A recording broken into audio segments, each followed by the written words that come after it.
If you want a device that has the most screen real estate because you need it to do a lot of work, or you don't want to lug around a tablet and a smartphone, you should definitely keep watching. Here on My Next Appliance, we've been picking apart 2013 flagship phones as they're announced from Apple, Google, Nokia, HTC, and Motorola. Use the links below to watch a different episode, or you can click the pop-ups if you're watching from a computer. Best of all, click subscribe with email notifications and follow on Twitter for updates on new episodes. Episode 6 is about the largest cell phone company in the world, Samsung and the new... Wait, what is Samsung up to these days anyway? Well, Samsung has its hand in a ton of businesses. In tech, it's the largest TV manufacturer, the largest memory chip maker, and the second largest semiconductor chip maker after Intel. And just recently, Samsung passed Nokia to become the largest mobile phone maker in the world. With all this success in a lot of different areas, it can throw down big time in digital devices. And this episode is about... Wait, one more question. Since this is called Phone Wars, what's up with the lawsuits between Apple and Samsung?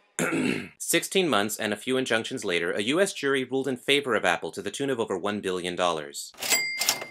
But you should really check out Chip Wars 5 for more info because this video is really about competitive innovation, not legal warfare. By the way, have you subscribed to the channel yet? Let me get back to you. Anyways, as I was saying, this episode is about the Galaxy Note 2. Which is actually the first mobile product announced after Samsung's billion-dollar loss to Apple, and one of the few devices kept out of the lawsuit. Samsung sold over 10 million first-gen Galaxy Notes and plans to triple that rate in the first 3 months of this new launch. The most unique feature is the stylus, otherwise known as the S Pen. It doesn't require direct contact with the screen for input, and it allows you to preview what's inside an app without fully opening it. Out of the box, once you remove the S Pen from the keeper, it will automatically launch apps that let you write down stuff while on a phone call, write a command on the pad to send out a message, trace, clip, and send pictures or text, work on your handwriting skills, or add notes to the back of photos. But that's not all. Developers will also be able to create apps that take advantage of the S Pen in ways we haven't even thought of. Ah, I see. Competitive innovation. In terms of total pixels, the screen is actually smaller than the original Galaxy Note, even though it's listed as 5.5 inches. Samsung did this by using a 16:9 aspect ratio instead of the 16:10 in the original 5.3-inch screen. This makes the device narrower so people can more easily grip it with one hand. And while the pixel density of the HD Super AMOLED non-pentile screen is the same, the color reproduction should be more accurate.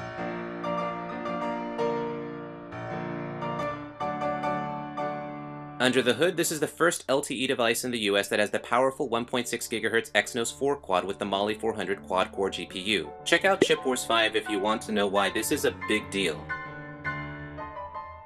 It ships with a hefty 2 gigs of RAM to support true multitasking, not just app-to-app switching. It has 16, 32, or 64 gigs of storage while still supporting microSD expansion. Like most 2013 flagship phones, it has all the standard features. The main camera has an 8-megapixel backside illuminated sensor, but the front camera has an impressive 1.9 megapixel sensor. You get all the standard sensors, plus Samsung throws in a barometer. And for wireless, you get 4G LTE, Bluetooth 4.0, dual-band Wi-Fi, but with the stock TouchWiz Nature user interface built in, you get a few unique features. Wi-Fi Direct lets you share data, sync, display information, and print documents directly to other Wi-Fi Direct devices without joining the same Wi-Fi network or hotspot. S-Beam uses NFC and Wi-Fi to transfer content and files to other S-Beam-enabled devices. And with AllShare, you can search and play content to and from compatible devices, including TVs, PCs, and cameras.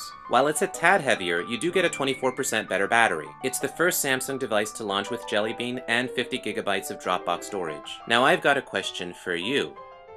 When you first saw this phone, what was your first reaction? I thought, damn, that's a big phone. How do you use that thing?